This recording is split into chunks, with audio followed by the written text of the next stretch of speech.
Well, welcome everyone to Smart Inclusion, hosted by SmartSearch, in our series of video conversations on smart practices in diversity, equity, and inclusion. Today, we are going to be talking about inclusion for people with mobility challenges and disabilities and how employers can upskill to leverage the talents of their workforce through accessible design. And in a first for the Smart Inclusion video conversations, we have two guest speakers this time for kind of more of a panel discussion on this important topic. And so it is my great pleasure to introduce Larry Goldberg, who is Accessible Media and Technology Consultant and former head of accessibility at Yahoo. Larry brings us more than 35 years of experience as an innovative leader, entrepreneur, inventor, and advisor, and a mentor. And he has advanced access to a wide range of media and technology for people with disabilities, driving inclusive policies, processes, and organizational infrastructures for employers large and small across a very wide spectrum of nonprofits, public institutions, and private sector industries. So welcome, Larry. Tell us a little bit about yourself. Oh, thank you, Sylvia. Aside from all those glorious highlights, I really got my start in this world of technology and media that serves people with disabilities way back in the public broadcasting days, WGBH in Boston. I live just outside of Boston and have for many years. And WGBH is the place where captioning on television was invented and audio description for blind people. And jumping into that world and there for almost 30 years in the nonprofit world, it was just amazing to be able to apply technologies to advance the needs of people who have sensory disabilities, mobility, cognitive. After working there for all that time, I got involved in some very interesting federal legislation that actually required a number of these advances. And having gotten a good taste for public policy, we got a law passed called the 21st Century Communications and Video Accessibility Act. And it required big companies, streaming companies, digital media companies, to actually start adding features to what they do. Yahoo came to me and said, now you've done it. You got this law passed. Would you like to come on board and help us figure out how we're going to do this? That was a great opportunity. So after all those years in the nonprofit world, I jumped right into the corporate world. And for 8 years at Yahoo, had so many amazing opportunities to scale up to the, 800 million users, tremendous staff, very dedicated executives. And then just this past May, I decided to go out on my own and start doing some consulting. Startups, inventors, and big companies, try to help them get on board and do what you've been talking on the accessibility side of DEI. Great. Well, I'm excited to learn about that. And I'm also very pleased to introduce and welcome Kathy Karneth, Principal Consultant at Black Box Consulting. I'm very well acquainted with Kathy from past lives.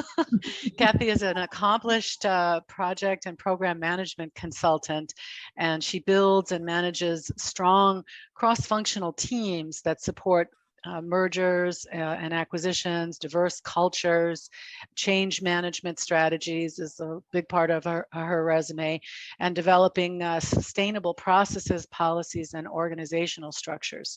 So tell us a little bit about yourself, Kathy. Great, thank you, Sylvia. Yes, we have a long history, and I kind of started my career in the IT space. So I was an IT consultant for many years, and helped companies obviously, build different technical solutions for their various functions. After I received my MBA, I decided I wanted to kind of shift a little bit more and jumped into staffing. And so I got my feet wet in the HR space by actually doing recruiting and then helping organizations build their recruitment organizations, right? And then I kind of jumped back into consulting again, which is definitely my love and my passion. So I really like bringing best practices that I gain from other companies and things that truly work for companies to others. So I've been doing that for many, many years.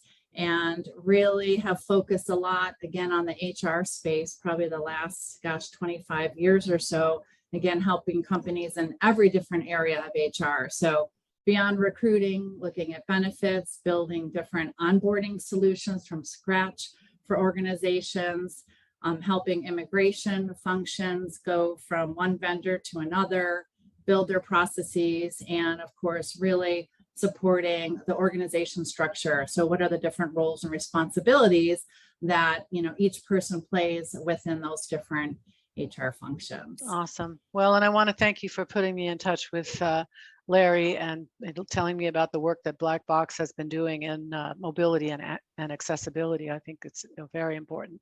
So let's start by getting your thoughts on what has changed among the leading corporations. Like Larry mentioned, the onset of some new regulations, but let's take a look in terms of the focus on supporting employees with disabilities, both pre-COVID, during COVID, and where we're at today. I'll jump in, Larry. For this one, it's very interesting because I have been part of an organization that has gone through this fun challenge that we've all been part of. So, when we look at kind of pre-COVID, everybody was really working, right, in an office for the most part, right?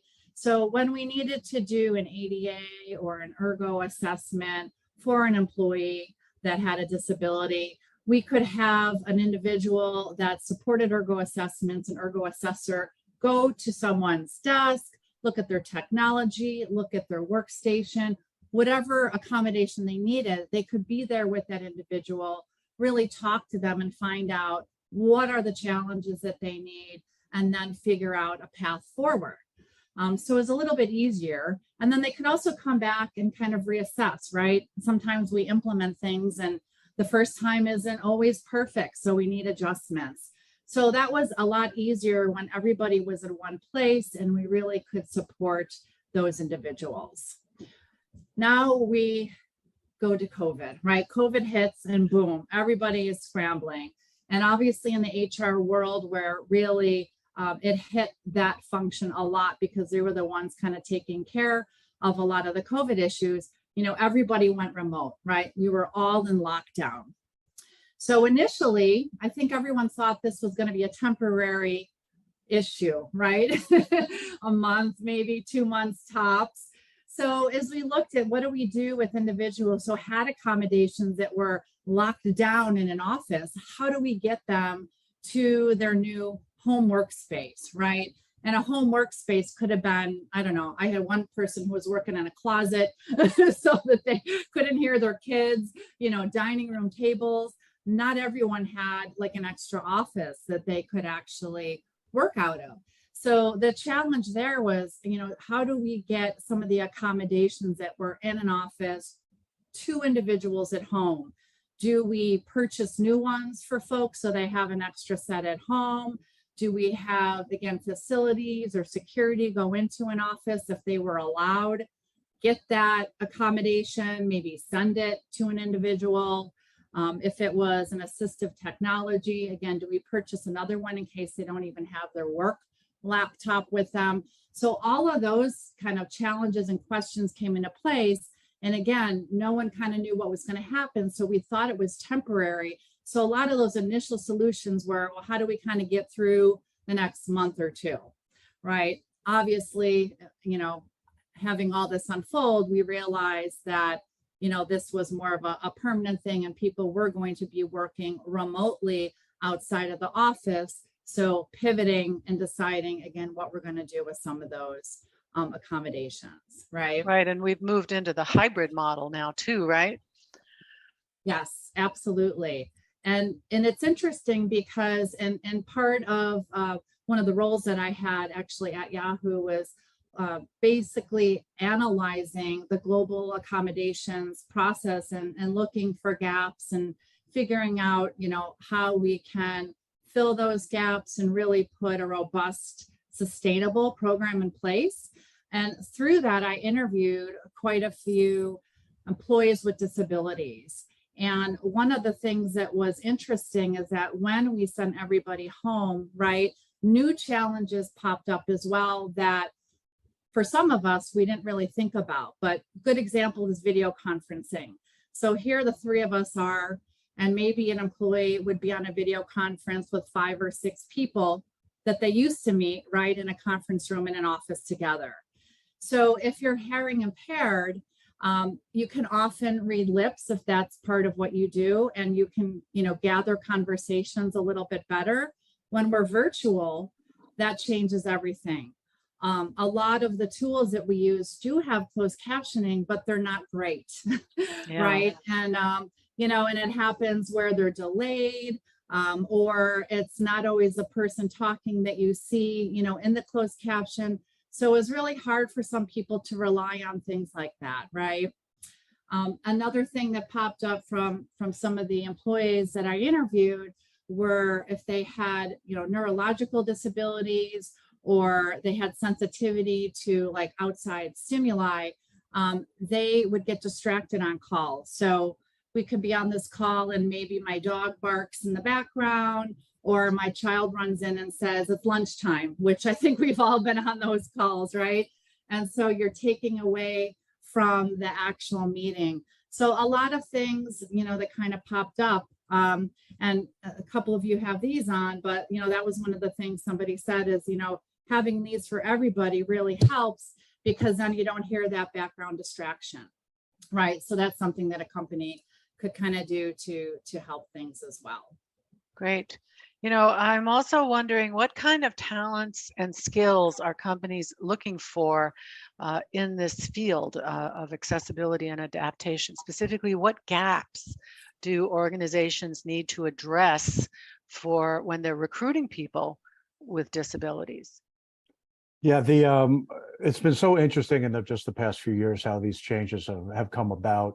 And as you've been studying this and doing your webinars on this, Sylvia, the attention on diversity, equity, inclusion initially left out people with disabilities. People didn't realize that was another community that needed to be served pre and now during COVID and what goes next. And the attention was growing and growing more rapidly than I've ever seen in my career. And companies realized their products needed to be more accessible, and what they purchased for their employees needed to be more accessible. And it includes basically good, solid design sense and development.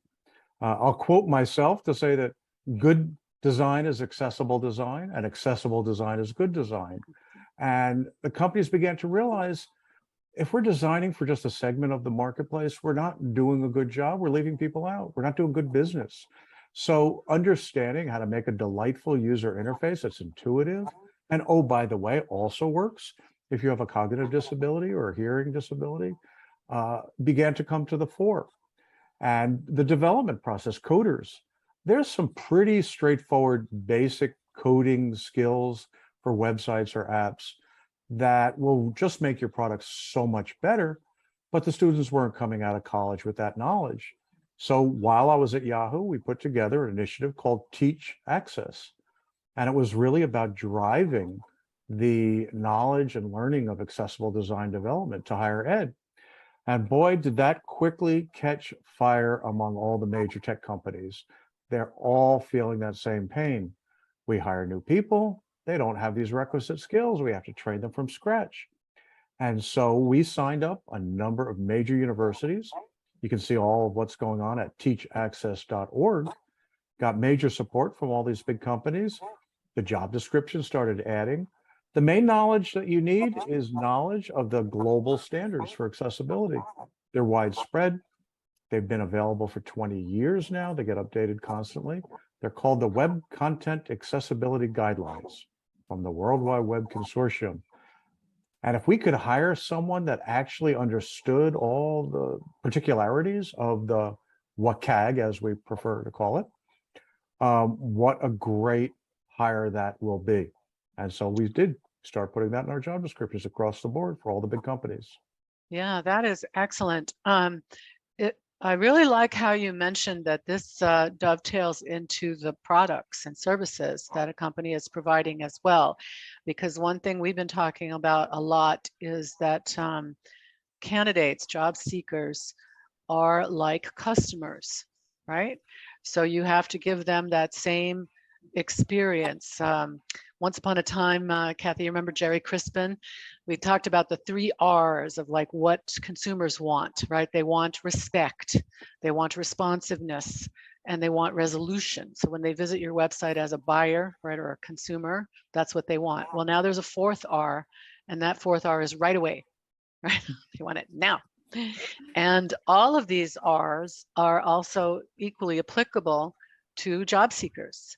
And so you need to make that experience just as rewarding for the consumer and the job seeker alike. So I'm really glad that you mentioned that. Kathy did some remarkable work at Yahoo, looking at the entire HR world from first contact on your career site, all the way through the interview process, the onboarding, and as just as important, the training that a new employee would get throughout their entire job life.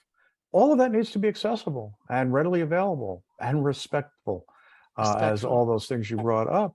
And that analysis, that gap analysis that Kathy did, touched on every one of these points. Great.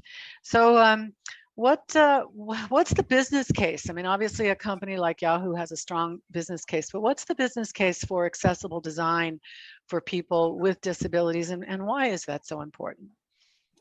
Well, I hate to bring up the litigation side of things. It's always the last reason you should do it, not the first. But there have been a number of suits filed against major tech companies, banks, every possible kind of business for lack of accessibility. And it's grown from 1,000, 2,000, 3,000 lawsuits filed every year. You don't want to have to deal with that if you could pretty readily accomplish those goals long before anyone complains. That's part of the business case. It's reputational risk. If you're the kind of company that really shows that you care about these issues and you really tackle them, as companies like Google and Apple and Microsoft and Salesforce and Facebook have done, it makes people just want to do business with you. The consumers feel a lot better about the trust, the authenticity. And then lately, we've launched a new incentive, a new organization called Procure Access, managed by Disabilities. And these major companies, the same big ones, are saying, we're not going to buy products for our employees and for our customers unless they're accessible when they come to us. Well, if you're a vendor and you get told by these major companies, and you can see the list at Disabilities, they're saying, that's going to be part of our contracts. And that is a major business incentive too. Right, right. That's awesome. So this has been very interesting. I did have one other question, and that would be like, when it comes to diversity and recruiting, employers really must include outreach to people with disabilities, since they are part of every underserved and underrepresented community, like you mentioned.